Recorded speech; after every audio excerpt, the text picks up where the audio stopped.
Живееме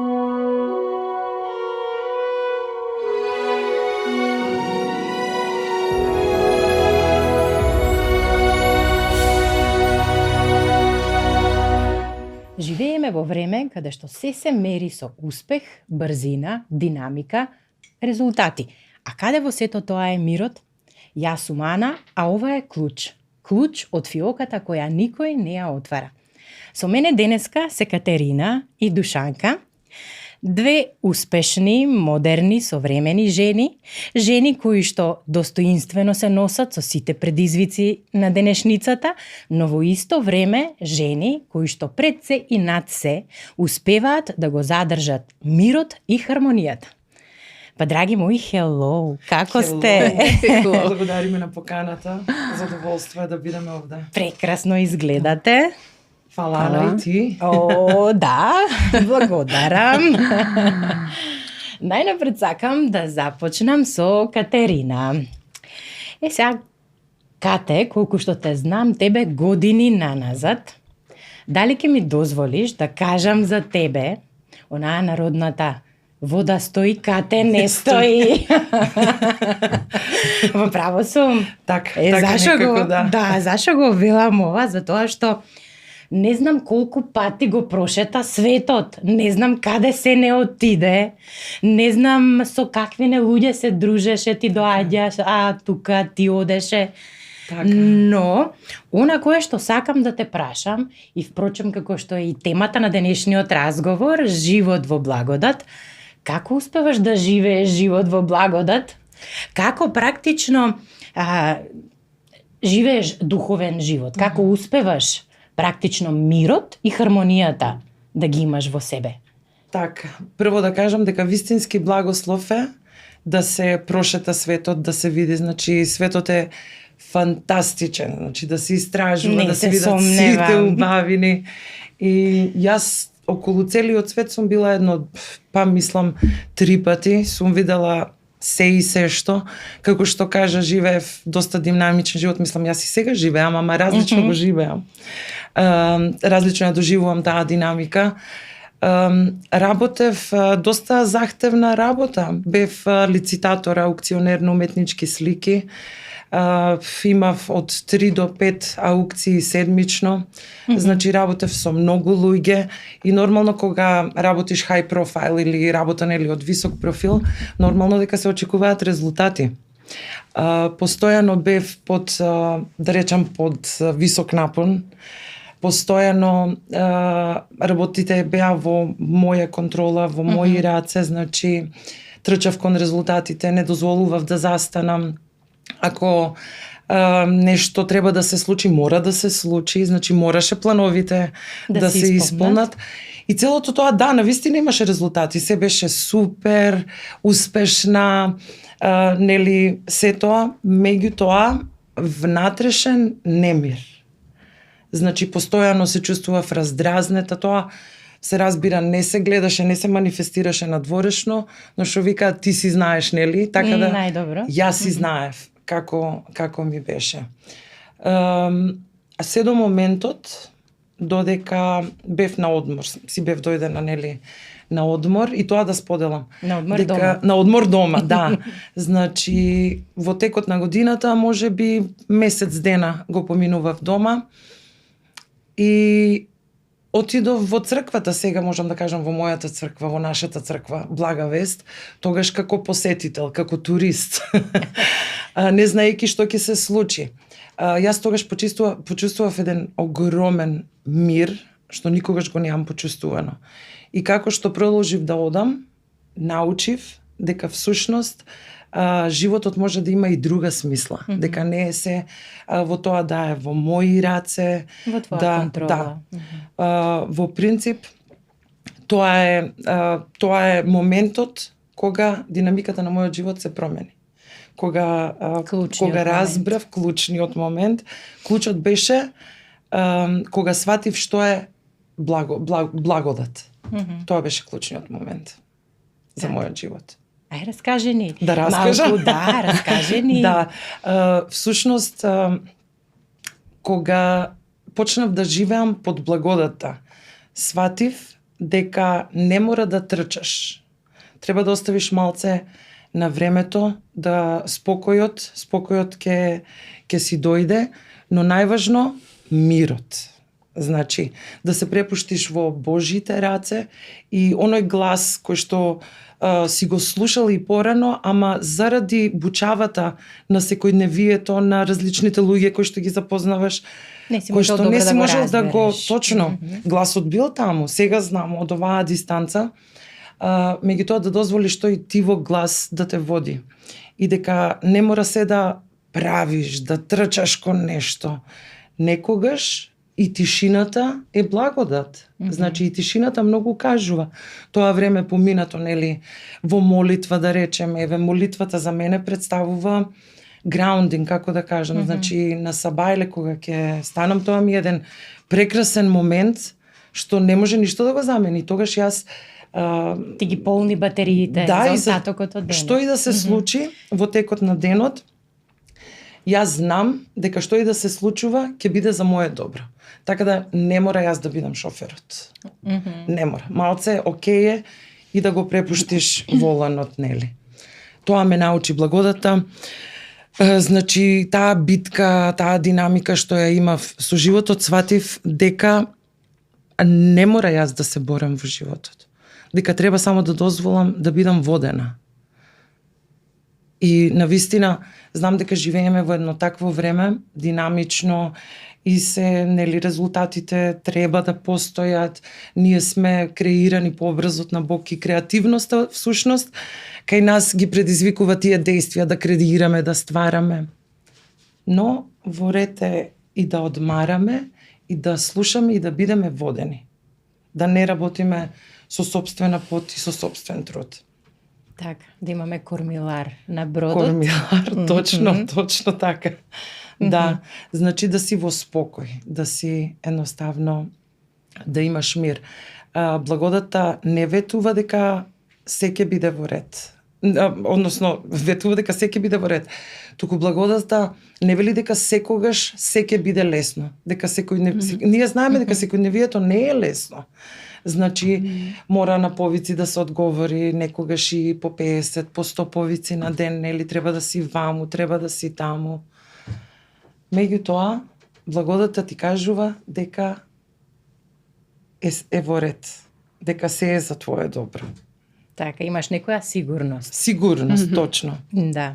Сакам и со Душанка малце така да си поразговараме.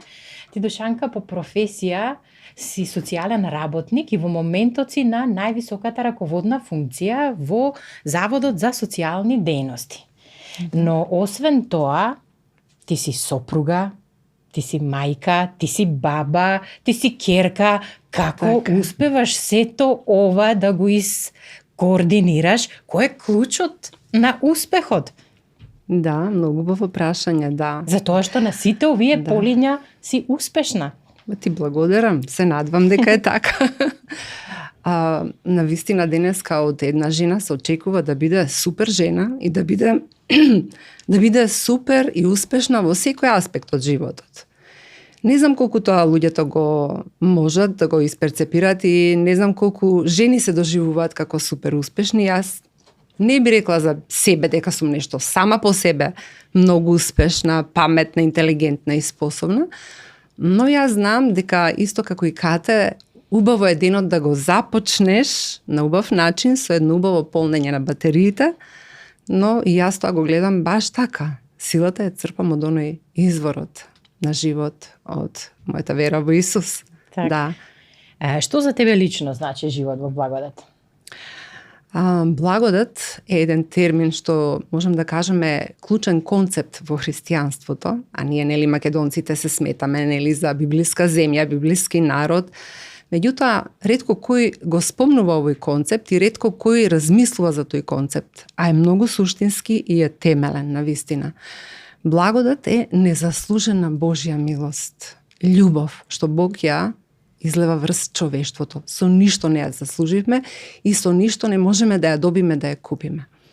И еден најдобар израз, нели, на излевањето на таа Божја благодат, ние тоа можеме да го согледаме исклучиво преку откупното дело на Господ Исус Христос на крстот и воопшто целиот негов живот, неговата смрт, воскресението, сето тоа зборува за тој концепт на Божја благодат што нас ни беше подарен преку тоа што го видовме за Исус, што тој направи за нас. Така, да. И сега сакам двете така да ми споделите. Како што кажав, успешни, модерни, современи жени, како изгледа тој внатрешен мир, како всушност го доживувате, кога покрај се, вие сте присутни во светот, не сте некаде на страна, некаде повлечени, не знам, на планина или во манастир или не знам што, сепак сте во светот.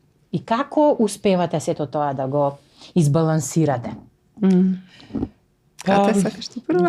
Ајде. Еве, јас ќе кажам, повеќе не действувам од позиција на страв. Тоа е, значи, стравот е елиминиран и кога веќе немаш страв, нештата се одвиваат во мир.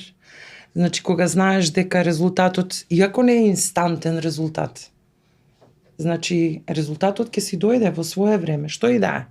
На кое поле и да е од животот. Значи, едноставно тоа е. Така го доживувам тој мир. Што и да се случува, нека си се случува, си го доживуваш од позиција на мир, а не на страв.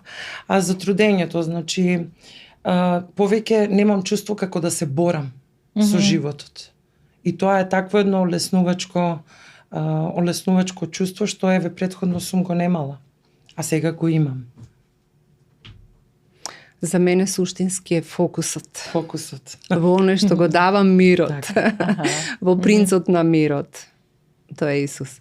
Навистина живееме во едно толку страшно, во толку е немирно разбуркано, да речам, време. Од сите страни слушаш за војни, слушаш за неприродни непогоди, за пандемии, за некои економски кризи, како ќе ги раснеме децата, внуците, да не ни дали ќе останат тука, дали ќе излезат во странство да одат, каков живот ќе имаат, па ако нешто си создавал, како сето тоа, кому ќе остане и знам дека е тоа нешто што ги мачи сите луѓе. И навистина мирот е една од најпосакуваните работи, да речам, така, на секое човечко точно. суштество на денешнината. Но не можам да опишам какво е тоа чувство, еве можам само со зборови да опишам. Во сиото во немир да го задржиш мирот. Мене на работа ме викаат Дуки Делимано. Знаете зошто? Затоа што навистина ништо од сите овие ситуации не се лепат за мене. Нормално е некојаш ќе изреагираш, ќе кажеш, ќе искоментираш за нешто, ќе кажеш, ама не те погаѓа. Живееш со мир. Мир што не може да ти го даде ни една дрога, ни едно апче, ни една медицинска, психијатриска терапија.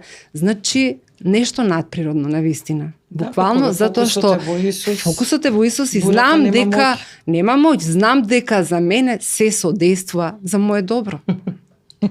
Така, ви се случило ли некогаш, значи, кариерата, амбициите, обврските, сето тоа да ве оддалечи од духовноста, а во исто време и од тој мир и хармонијата?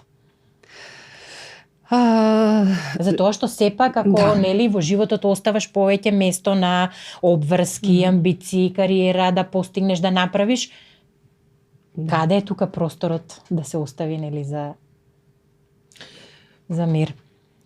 Па, како што спомнав претходно, нели, духовноста многу луѓе ја разбираат како слабост, посебно во денешно време, дека ако не се потпираш на себе си и на трудот и на резултатите, дека си слаб.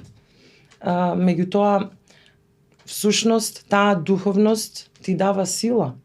Моментите кои што ќе ги поминеш со Бог во тишината, значи, тоа е тоа што те храни и те храбри и те тера да одиш напред.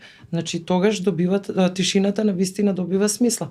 Еве, мене ми се случило и ми се уште ми се случува, значи, како што спомнав пред малку, Утрото јас така си го почнувам. Значи, јас тоа не го правам ритуално, едноставно така си чувствувам, така сум водена и таа доза на утринско кафе нели си ја примам секојдневно. И во текот на денот ми се случувало и се уште ми се случува малку да се подзаборавам, значи, но сега знам дека јас теретот не морам сама да го носам.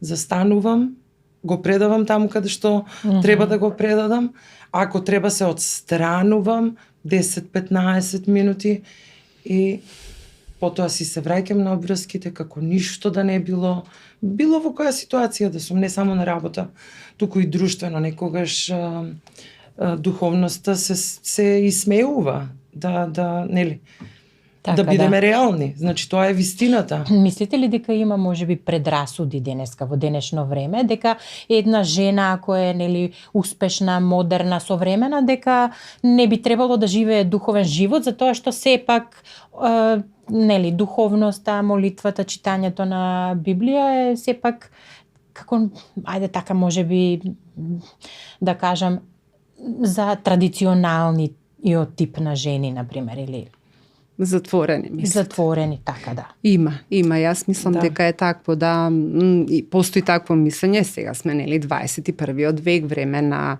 напредна технологија, на интернет и така, концептот ти да бараш некакво водство од Бог, а имаш на пристап интернет и секоја информација, ги имаш парите, нели, со парите го вртат светот. Значи, светот нуди се и се што. Така. Меѓутоа, што е тука суштината? Навистина, ние не сме повикани да размислуваме како што размислува светот. Ние сме повикани да имаме еден критички став кон се она што ни се нуди како решение, како правец што треба да го фатиме во животот, да го цитирам мојот пастор Константин Кајшарон, вели: немојте веднаш да загризете во рибата, требете го месото од коските. Така што ние сме како верници повикани да го гледаме светот на еден критички начин и сите тие вредности што ни се нудат, да гледаме дали се совпаѓаат со она што ни се нуди како христијански принцип, вредност и така натаму. Не можеме се и се што да прифатиме. Знаеме дека не е се за наше добро. Значи се разгледуваме, проучуваме, го задржуваме доброто, тоа што не е добро го тргаме по страна. Го имаме стандардот, знаеме кој е стандардот, тоа е Светото писмо. Значи од нас се бара благодата, да, направено е, завршено е, Бог покажа љубов, сите не сака. Што од нас се очекува? Да имаме вера. А како доаѓа верата? Верата доаѓа преку читање на Светото писмо, на Словото, малку релација, интимност, а не ритуали, традиции, обичаи, кои што се најчесто некакви, да речам, остатоци од некои пагански обичаи и верувања, што не би требало да ги задржиме ако веќе се сметаме за христијани, за Христови следбеници. Го знаеме кој е патот во Светото писмо. Тоа е Си Исус. била некогаш на бајачка и на гатачка? Сум била. Да ти кажам, право сум била. Па но не сум вие- знаела. Како? Па барав да добием некаков одговор и добивав од тарот карти или така. Викам, кај ми беше паметот од некој си тарот карти, некој што ќе ми каже нешто и јас ќе мислам. Кате беше и ти? Да, Сум била. ама знаеш зашто прашувам? Заради тоа што на овие наши простори духовноста се смета, Аха. нели кога човек оди по бајачи, по гатачи, и од тие Да, причини да. и Да, меѓутоа се покаја, знам дека тоа не е во ред. Од друга страна, пак некој има сосема спротивен став. Значи, духовноста е страшно, затоа што има видено примери од лица кои што се наводно духовни и треба да го покажат, нели, вистинското лице на нашата вера, да го представат Бог, Христос, нели, пред луѓето. Меѓутоа, луѓе кои што дозволиле човечките нагони страсти во нив да завладеат и некои световни вредности, и луѓето тоа го гледат. И луѓето не се наивни, не дозволуваат лицемерие. Вели, ако ова треба да ми го представи Бог, јас во ваков Бог не верувам. И крај. Значи, на вистина, не треба луѓето сепак, туку оној кој што ги дал тие вредности, да го запознаеме, пак ќе кажам, исклучиво преку Светото Може ли писмо. тогаш тој човек да се нарече верник, да оди во црква, а во исто време да оди да бара совет кај некој гледач? Тоа никако. Не може. Вода и Можеш ли масло ти, не Ана, се на два стола спојуваат. да седиш, а да не паднеш. Ете, Нели? така е. Нема шанса. Да. И јас мислам Ти не дека сподели, може. беше си била на какво е твоето искуство? За жал Доđi сум да ти била. побаем. Сум била да ќе се изразам, нели, кога не знаев. Малце само да се вратам наназад за тој момент, нели, на осудувачкиот момент за духовноста. И на вистина, на некои луѓе многу му е чудно кога ќе споделиш, еве ние го викаме, нели, тоа сведоштво, нешто што Бог направил за тебе во твојот живот. Мене интересно ми е кога ќе речат, па како знаеш дека е Бог, нели, не можеме да го видиме. И интересно ми е да им направам споредба. Пиеме Кока-кола. Го гледаме ли креаторот на Кока-колата? А му веруваш на тој креатор дека тоа нешто е добро за тебе. Значи, креаторот на светот, кој што го создал совршено, перфектно, се е точно така како што треба да е. Значи, а не му веруваме на креаторот на светот. За мене лично, значи, е заблуда. Значи, и да, и точно тоа незнаење или живење во традиција и религија, мислам дека тоа е тоа што така малце ги прави луѓето резервирани кон луѓето кои што од друга страна си ја искажуваат, изразуваат духовност. Мислам дека тоа е тоа. Дали може би кога си била на бајач или на гатач, ти го предвидел ова, ти кажал дека ај чекај ти ќе одиш, ќе живееш ваков духовен живот. Жално е. Навистина е жално што луѓето бараат помош од луѓе кои што, гатаат, бајат и не знам што се друго се прави.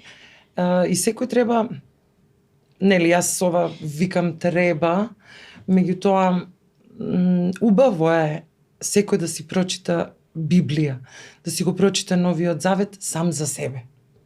Значи, и во моментот мислам дека ќе му се отворат погледите, очите, да не речам, нели, зашто тогаш сваќаш дека има едно вистинско водство. Напишано е. Рецептот е запишан. Не треба да мозгаме. Значи, дадено ни е се.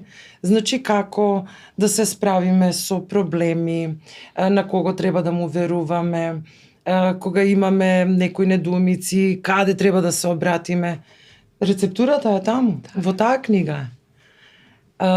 И наместо критики, јас често имам колешки на работа и многу им е интересно. Да им раскажуваш? Интересно им е начинот на кој јас еднаш-два пати сум спомнала, интересно им е, нели, да слушнат нешто различно, нешто. И ќе речат, вау, па ние не знаевме дека такво нешто постои. И јас им кажам, значи многу едноставно. Еве го во книгава е. А достапна е секаде таа книгичка. Да, навистина е жално. Во минатото луѓето не знаеле да читаат. Значи сега во оваа ера на писменост, кога знаењето, информациите ти се на достапна рака, жално е да гинеме од незнаење. Значи имаме Светото писмо и во аудио формати, на електронски формати, како книга можеш да ја купиш и така. Провери се. Прочитај си, ќе си знаеш. Дали си направил Дали си пат. направил пат. Така е. Колку што знам, не работите во црква некаде, не сте свештени лица. Да. Каде го научивте сето ова? Од каде волку за духовност? Сакаш? Ако не, повели. да, навистина, кога проблемот со луѓето е што веруваат, повеќето веруваат во Бога, ама немаат никаква релација, ниту читаат, ниту се молат, ни ништо, а Бог си ги знае и ќе најде начин да си ги повика во своето стадо.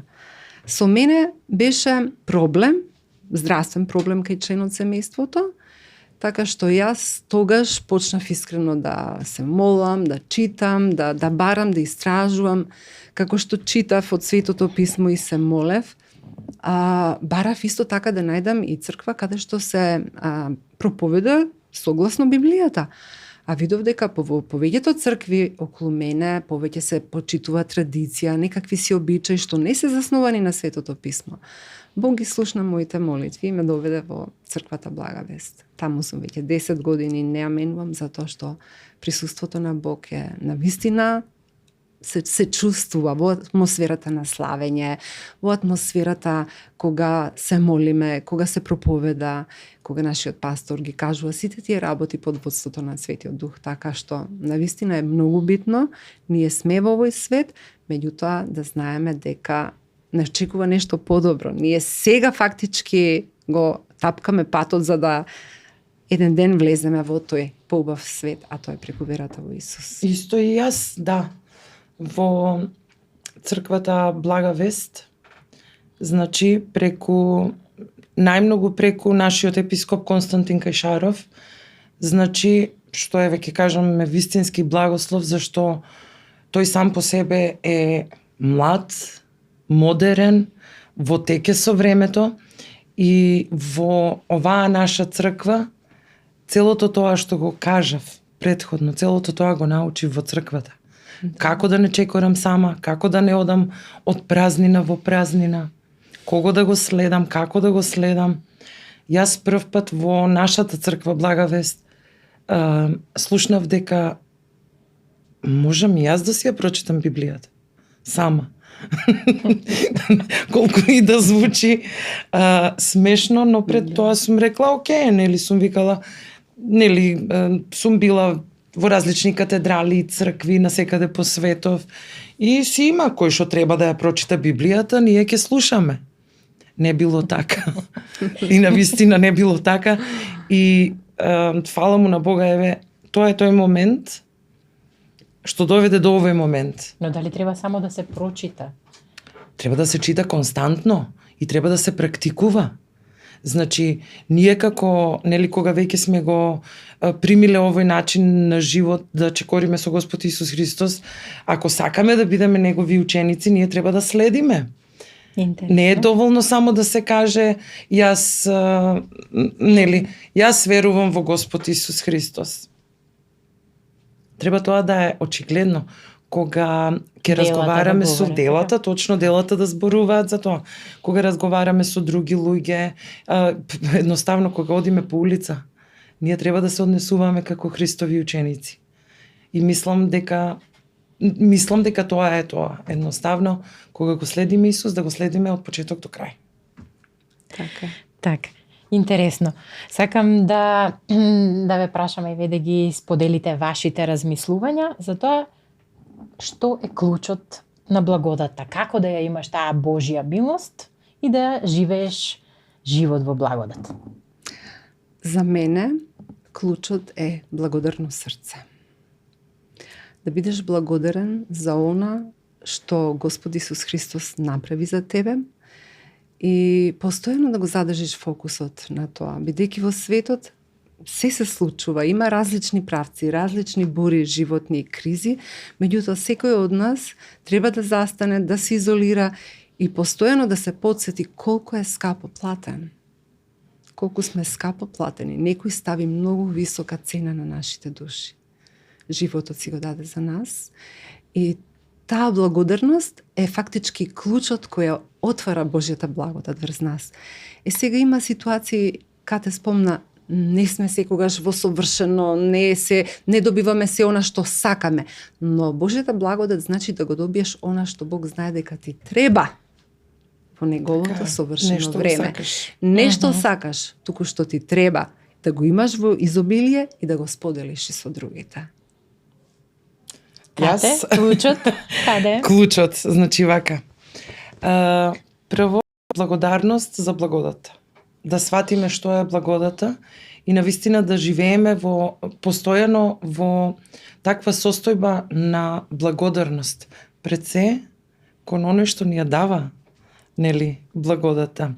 Значи да чекориме во мир, смирено, кај да сме тргнале, ќе стасаме. Значи, на некој начин благодата да стане не вака во теорија, туку благодата е начин на живење.